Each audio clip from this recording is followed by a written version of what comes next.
Welcome to Digital Asset News. Take the top stories in cryptocurrency and digital assets and break it down in bite-sized pieces. So today, interesting stories all about Cardano. So first up, Cardano prepares to welcome SingularityNET as its Ethereum contracts gets terminated on May 31st. And this is just the beginning because we're looking at ERC20 converters and different projects that were on the Ethereum blockchain, which are going to be moving over to the Cardano blockchain, and how much is really going to eat into Ethereum's dominance and what is happening. So we're going to take a look at what is going on there. Here's what's going on as far as Cardano. And this is what I think is going to be the next big thing. This is like the fifth time I think I've talked about this. I really do believe that Ethereum had its day in 2017 and all the ICOs are built on it. Okay, granted, that makes sense.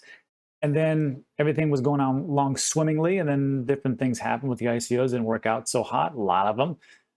And then we move on into the gas fee issue, and then Binance Chain came up, and they had their day, and a lot of things are built on that. Now I think with smart contracts coming forth with Cardano, I just don't understand why people can look at this and go, yeah, Cardano's a ghost chain. Nothing's going to happen. I really, truly believe that a lot of things are going to be built on Cardano, and it's going to just explode. On top of that, people think that Ethereum is going to be, the dominant force forever.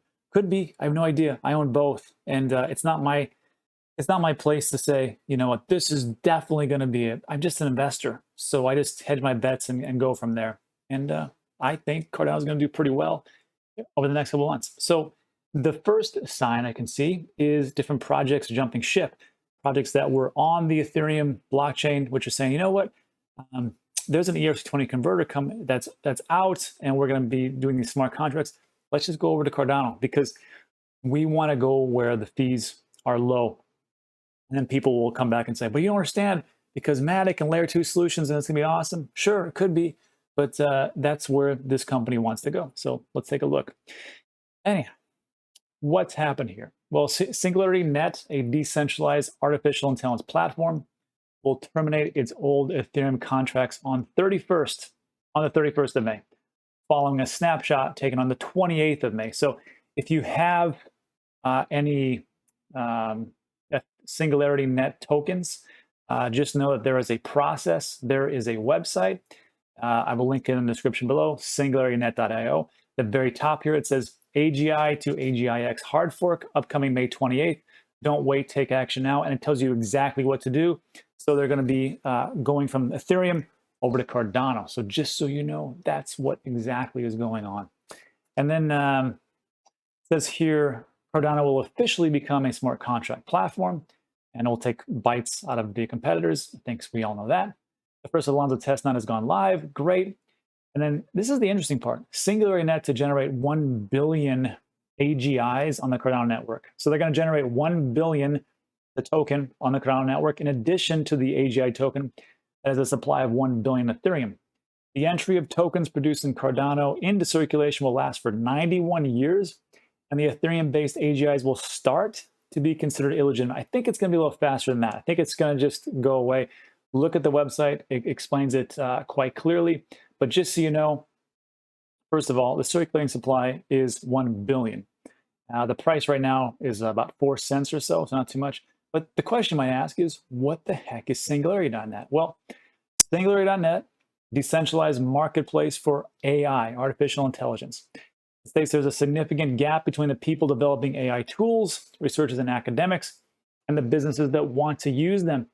Organizations need a more customized solution that want a single AI project can offer, and research projects oftentimes have trouble accessing a large enough data, and this is where SingularityNET closes the gaps. So here's how, there's an example that they gave because they have that. They are the ones that created the Sophia AI robot, and what they say is like, they will put the artificial intelligence in and go, okay, let's say you have a business and you want to go out there and take a look at all the different websites as far as like videos and put some kind of data input into it. Well, you're going to need some artificial intelligence to actually go to the website to actually make that happen.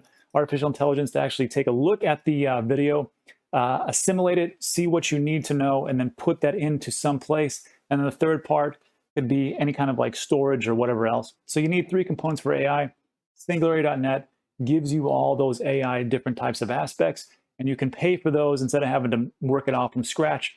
And that is the power of Singularity.net. So I think it's an interesting concept. Let's see if it all works out. But they've been in the game for quite some time. They're the ones that gave us that crazy Sophia robot. So we'll see. But to finish this article up, this was the interesting part.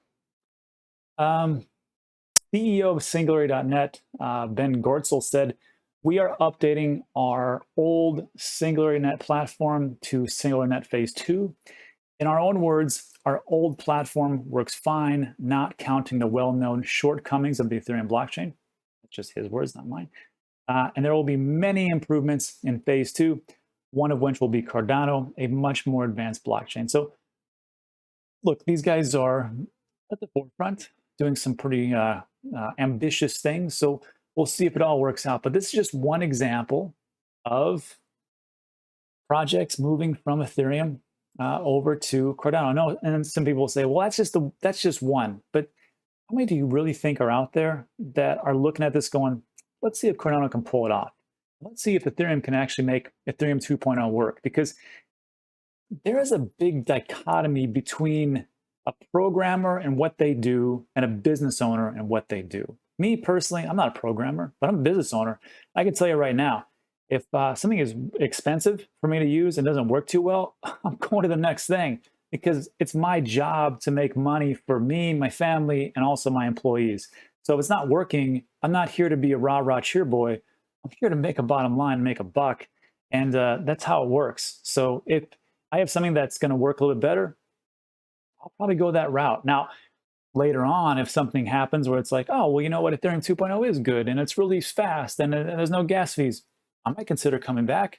But again, business, this is just makes sense to me. I'm like, if it's not working, I'm out.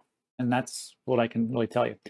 Anyhow, let me know what you think about that in the comments section. And this kind of leads me to my next point, which is about